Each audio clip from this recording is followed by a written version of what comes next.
Salut à tous et bienvenue sur la chaîne. Je m'appelle Émile Garnier et ici, on parle de voitures sous tous les angles, entretien, astuces pratiques, fonctionnement des moteurs et bien plus encore. Si vous voulez mieux comprendre votre véhicule et éviter les erreurs coûteuses, vous êtes au bon endroit. Pensez à mettre un j'aime, à vous abonner à la chaîne et à regarder la vidéo jusqu'à la fin. Vous y trouverez des infos vraiment utiles. Commençons par la question principale de tout débat sur ce sujet, la nécessité de chauffer le moteur à vide, qui est souvent remise en question par les constructeurs automobiles, par exemple.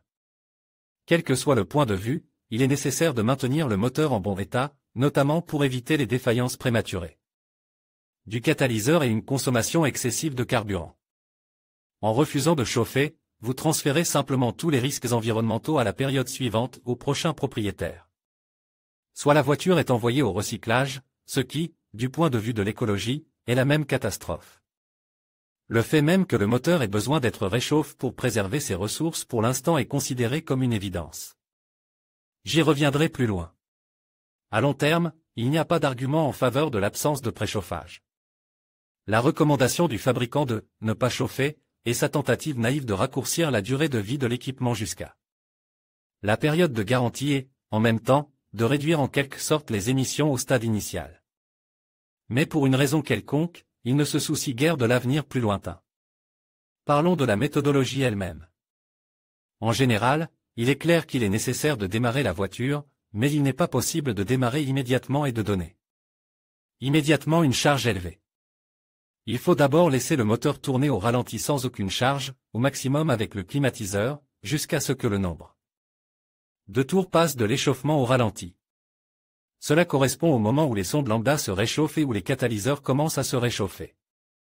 Ensuite, si la boîte de vitesse est automatique, vous pouvez passer en mode « drive » et attendre que le moteur et la boîte de vitesse se réchauffent avec une charge faible et régulière. Nous avons également publié un document de taille sur le réchauffement de la boîte de vitesse automatique, documentation détaillée. Au total, cette mise en température statique nécessitera plusieurs minutes d'attente en fonction de la température, du temps d'inactivité et du moteur. Ensuite, vous pouvez conduire lentement et en douceur. Il est préférable de parcourir le premier kilomètre très lentement. Et sur les petits moteurs, qui ne sont pas dotés de caractéristiques de conception supplémentaires pour un réchauffement rapide. Et le deuxième et le troisième. Une fois le moteur chauffe à 70 à 80 degrés, il est possible d'appuyer plus fort sur la pédale. Cependant, il ne faut pas oublier que l'huile est encore froide et qu'à haut régime, elle passe à travers le filtre de nombreux moteurs. Il est donc préférable de ne pas augmenter le régime pendant longtemps. Il est difficile de fixer un délai plus précis pour le réchauffement complet. Les moteurs différent par leur conception, leur système de lubrification, les exigences en matière de pression de lubrification, la vitesse de réchauffement de l'huile et les systèmes auxiliaires, tels que la direction assistée hydraulique, les compresseurs pneumatiques, les pompes à vide, etc. Un facteur très important est la présence de postes chauffeurs sous forme de chaudières autonomes, à combustible, électrique ou visqueuse, ainsi que de collecteurs d'échappement intégrés à la culasse. Ces caractéristiques de conception augmentent considérablement la vitesse de chauffage. Bien entendu, dans ce document, nous ne tiendrons pas compte des éventuels défauts qui réduisent la vitesse de chauffe. Il convient de noter que les moteurs diesel ont des processus très similaires. Mais il y a une nuance, à vide, ces moteurs ne se réchauffent pas du tout, et à faible charge, ils ne peuvent se refroidir que grâce au fonctionnement du système de chauffage de l'habitacle. Mais ils sont structurellement conçus pour fonctionner en sous-chauffe, ils ont de longues jupes de piston, des filtres à particules. Souvent des systèmes complexes de stabilisation de la température de la culasse pour un fonctionnement normal jusqu'au réchauffement complet, sous la forme d'une pompe déconnectable et d'un système de refroidissement à 2 ou 3 circuits. Tous ces éléments réduisent considérablement le risque d'usure des cylindres des moteurs diesel lorsqu'ils ne sont pas chauffes. Si la majorité des « mentors » n'ont pas de forte divergence avec la méthode de réchauffement, il y a certainement des difficultés dans la partie des arguments sur la raison d'être de cette méthode. L'argument de la mauvaise formation du mélange, qui a été le facteur le plus important depuis l'avènement du moteur à combustion interne thermostat, n'est plus très pertinent. Dès la première minute de fonctionnement d'un moteur à essence moderne à injection, son système d'alimentation fonctionne avec suffisamment de précision pour garantir les paramètres prédéterminés du mélange de carburant. Il est vrai que les constructeurs automobiles doivent s'écarter de la composition optimale du mélange pour accélérer le chauffage des catalyseurs et des filtres à particules, et que les moteurs à injection directe peuvent encore rencontrer des problèmes à basse température en raison de la liquéfaction de la couche d'huile sur les parois des cylindres par le carburant. Il est à espérer que vous n'aurez plus à faire face au carburateur et à la mono-injection, pour lesquels la normalisation de la formation du mélange était le facteur principal, au nom duquel le moteur était chauffe, sinon la voiture ne pouvait tout simplement pas se déplacer normalement. L'échauffement accéléré du catalyseur, qui est généralement un argument pour refuser le chauffage, affecte la durabilité de sa base. En outre, dans les modes à faible charge, il n'est pas nécessaire d'enrichir le mélange, ce qui signifie que les risques de brûler le contenu actif du neutralisateur sont réduits. Le chauffage des bougies, des sondes lambda et des autres capteurs assurant la qualité du mélange est encore moins important, et il n'y a pas lieu d'en tenir compte. Ces éléments fonctionnent vraiment moins bien à froid, mais ils se réchauffent littéralement en l'espace d'une minute. Et s'ils ne remplissent pas leur fonction avant le réchauffement, ils sont considérés comme défectueux et doivent être remplacés. Mais l'instabilité des jeux pendant le réchauffement est très importante pour les moteurs modernes, avec leur jupe de piston très courte et les contraintes élevées exercées sur la paroi du cylindre pendant le changement de vitesse. Des jeux minimaux au centre du cylindre exigent un échauffement très stable et uniforme de tous les éléments mécaniques. Il est hautement souhaitable que la température du piston et de la paroi du cylindre soit proche de la température de calcul au moment où des surcharges importantes se produisent. Cela permettra de maintenir un jeu optimal, des conditions de fonctionnement optimales du coin d'huile, un bon contact des segments de piston avec la paroi du cylindre, une bonne étanchéité, un transfert thermique normal du piston à la paroi du cylindre et l'absence de choc pendant leur chargement. Plus les températures sont proches des températures de conception, mieux le piston tolérait les charges latérales et meilleures sont les conditions de fonctionnement de tous les composants du groupe piston-cylindre. Les charges latérales sur le piston dépendent principalement du régime et du couple, la charge réelle sur le moteur. C'est pour cette raison que l'on ne peut pas augmenter considérablement le régime d'un moteur non chauffe et le surcharger. Malheureusement, aucune astuce technique ne permet de réduire radicalement l'impact de la variation des jeux de fonctionnement. Ni le passage aux alliages d'aluminium aveutéctique pour la fabrication de pistons à faible coefficient de dilatation, ni les blocs d'aluminium sans chemise en fonte, ni la forme complexe des segments de piston, ni les matériaux de très haute qualité avec durcissement, ni l'utilisation d'un refroidissement supplémentaire des pistons à l'huile. Et la jupe longue, qui réduit l'effet des jeux sur les performances du piston, n'est plus utilisée que dans les moteurs diesel et les moteurs stationnaires à faible vitesse. Dans les moteurs modernes, les pistons à jupe longue ne peuvent pas être utilisés banalement, ils ont une hauteur de bloc minimale. Pour réduire le poids de la structure, et avec un piston lourd, le moteur serait moins économique et sensiblement moins puissant. Surtout sans suralimentation. L'espace dans le système, piston-segment, est de moindre importance, en cas de sous-chauffe, il est plus grand que calcul, ce qui entraîne l'entrée de produits de combustion du carburant dans l'espace et la formation d'une couche d'huile plus épaisse pour le transfert de chaleur du piston au segment, et, à travers lui, à la paroi du bloc. On peut supposer que ce type de processus n'aura pas le meilleur effet sur le fonctionnement de l'unité. Dans le système de lubrification, le facteur principal est une caractéristique du système telle qu'une forte la dépendance de la viscosité de l'huile par rapport à la température et la présence d'un réducteur de pression dans la pompe à huile et le filtre à huile. De ce fait, l'huile peut pénétrer dans le moteur par le carter sans être filtrée, même avec un filtre à débit complet, et une pression et une viscosité élevée de l'huile n'ont pas toujours un effet positif sur le fonctionnement de composants tels que les hydrocompensateurs et les contrôleurs de phase. Ils peuvent ne pas fonctionner tout à fait normalement, ce qui a pour conséquence de ralentir la réponse aux actions de contrôle et de ne pas assurer l'étanchéité nécessaire à l'insertion des soupapes dans les sièges.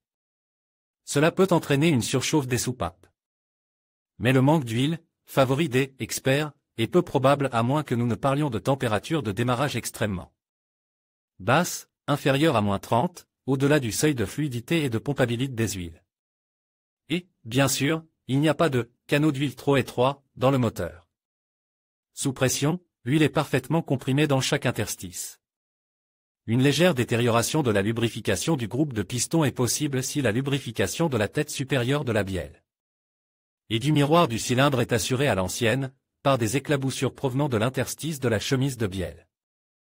Dans ce cas, l'huile se refroidit fortement au contact du vilebrequin et éclaboussait mal. Mais à faible charge, il n'y a pas besoin de beaucoup d'huile à cet endroit. L'époque où les moteurs versaient littéralement de l'essence dans le cylindre est révolue. Les moteurs modernes utilisent presque toujours des gicleurs d'huile pour refroidir les pistons, le perçage de la tête de bielle inférieure. Dans le même but est le perçage de la bielle pour lubrifier l'axe du piston.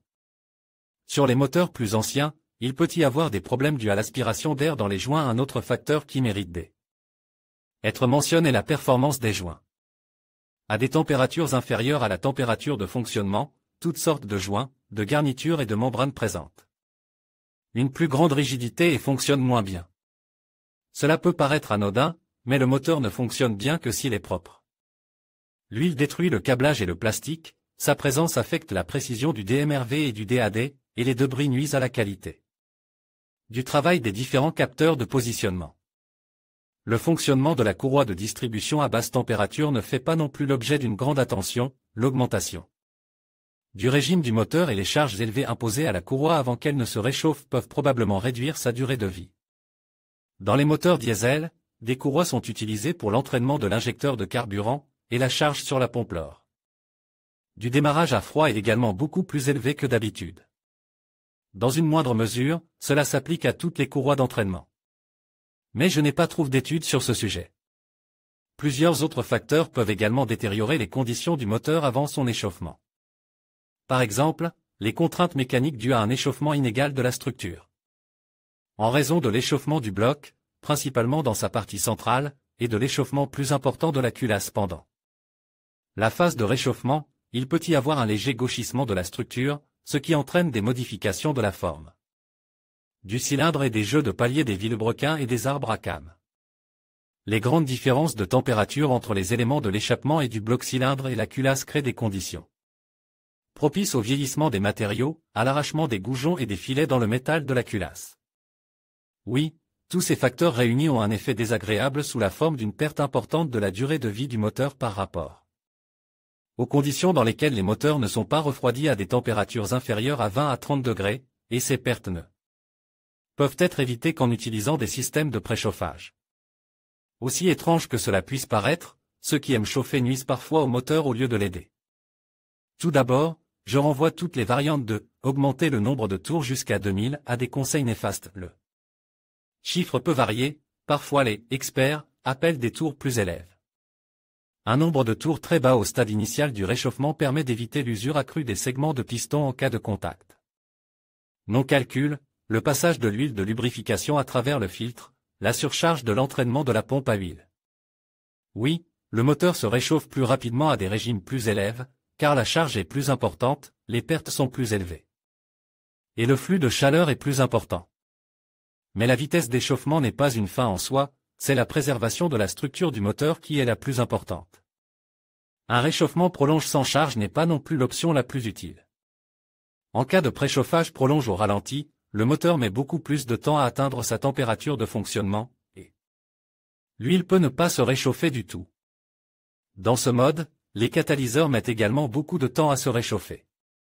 Même sur les moteurs Euro 4 et Euro 5 à des températures négatives, il leur faut des dizaines de minutes pour se réchauffer. Dans le même temps, l'accumulation de carbone est intense et longue, et le système de ventilation du carter fonctionne dans le mode le plus difficile, avec de grands volumes de gaz de carter, des dépôts d'huile sur les éléments froids et une condensation intensive de l'eau dans le carter. Et si le moteur est équipé d'un compresseur, l'huile est aspirée par les interstices de la turbine dans l'admission, car les interstices y sont plus grands que les interstices normaux. Il convient toutefois de noter que les erreurs d'un tel échauffement ne se manifestent qu'en cas de répétition régulière et qu'elles ne sont pas aussi destructrices pour le fer que le fait d'ignorer complètement l'échauffement.